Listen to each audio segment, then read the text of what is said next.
Good morning everyone. আজকে আমি আম ভর্তা বানানোর জন্য গাছ থেকে আম পাড়তে যাচ্ছিলাম। তারপরে এখান থেকে 3টে আমের মধ্যে একটা আম তুলে নিই আমি।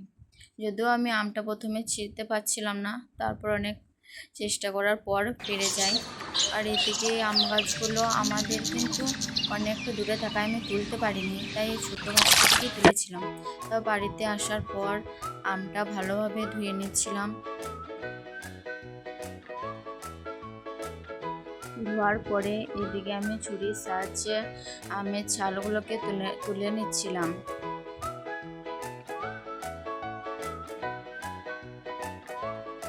তারপরে এদিকে আমার আমটা ছেলা হয়ে গেছিল। ছেলার পরে এটাতে আমি প্রেস করে নেব।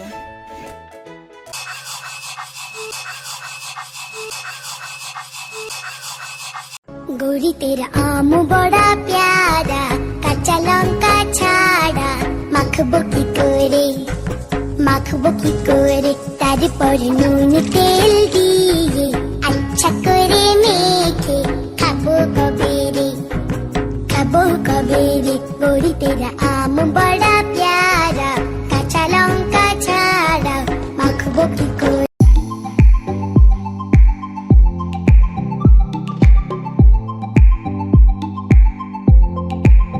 তারপরে আমার আম ভর্তাটা রেডি হয়ে গেছিলো। তোমরা চাইলে এভাবে একবার ট্রাই করে দেখতে পারো। খেতে কিন্তু খুবই সুন্দর লাগছিলো। আশা করি তোমাদেরকেও খেতে খুবই ভালো লাগবে। ব্লগটা এখানে শেষ করলাম। দেখা হচ্ছে নেক্সট ভিডিওতে। টাটা।